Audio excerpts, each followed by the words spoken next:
आता सिंगापूरला जायचं तर विजा एक फार व्हिसा खूप इम्पॉर्टंट आहे. इम्पॉर्टंट गोष्ट आहे.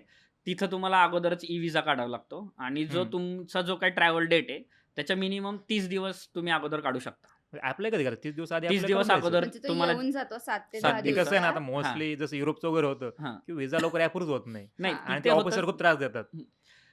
सिंगापूरचा व्हिसा रिजेक्ट व्हायची 2च मेन कारण आहेत. एक तर तुमचा फोटो त्यांच्या नियमाप्रमाणे व्हाईट वा. बॅकग्राऊंड, दिलेली साईज काहीतरी म्हणजे तेवढ्या ह्याच्यात ते खूप स्ट्रिक्ट आहेत. हां. त्यांची काहीतरी एक पर्टिक्युलर साईज आहे. ती साईज आणि तुझी बॅकग्राऊंड व्हाईट पाहिजे आणि कंपल्सरी. कान वगैरे दिसायला हवेत. म्हणजे असे केस वगैरे त्यांनी कान झाकलेले दोन्ही असतात कान ते स्पष्ट रिजेक्ट दिसतात. करतात सरळ. हां. त्याच्यामुळे थोडे जरी केस आले असेल हो तर हो रिजेक्ट. नाही प्रॉपर असं म्हणजे मुलगी असेल तर प्रॉपर केस वगैरे पोनीटेल मध्ये बांधून कान नीट दिसले पाहिजे असं केलं की मग होऊन जातो. आणि हां. मिनिमम बॅलन्स ठेवा म्हणजे पर पर्सन 70 ते 80,000 रुपये अकाउंट बॅलन्स. Account ला अकाउंट मध्ये पाहिजे हा तुमचं. बॅलन्स पाहिजे. आणि जर नसेल एखाद्याचं तर मग ते Reject रिजेक्ट होतो. होतो Reject विजा. होतो. आणि हम्म. दुसरी गोष्ट की तुमचं बँक स्टेटमेंट पण स्ट्रॉंग स्ट्रॉंग पाहिजे. पाहिजे. हो. म्हणजे ती एक गोष्ट आहे, ते फार ठरवले. आणि सिंगापूरच्या विजाचा प्रॉब्लेम काय आहे, असे डिटेल्ड कुठे इन्फॉर्मेशन नाही मिळत तुम्हाला आणि तुम्ही नाही करू शकत. 2 ऑप्शन आहेत. एक तर तुमच्या ओळखीचं लोकल सिंगापूरमध्ये कोण एजंट असेल तर त्याला, हां. किंवा आपल्याकडे जे रजिस्टर्ड एजंट आहेत त्यांच्याकडून.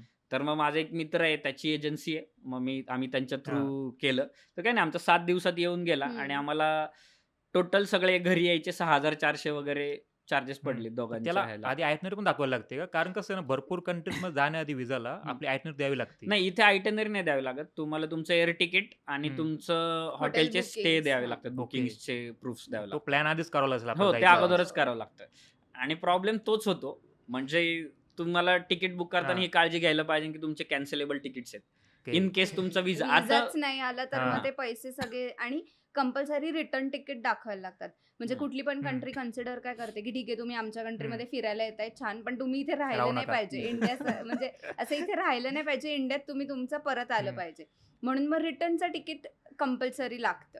आणि मग ते तिकीट असेल कोणतं डेमो काढतं की डायरेक्ट? नाही आम्ही तर काढायचं. काढताना आम्ही फुल काढलेले. फक्त आमचे Cancelable काढायचे. म्हणजे इंडिगोची ती एक पॉलिसी आहे. आता तुम्हाला जर सिंगापूरला जायचं असेल तर तुम्हाला चीप आणि व्यवस्थित फ्लाईट इंडिगो देतं.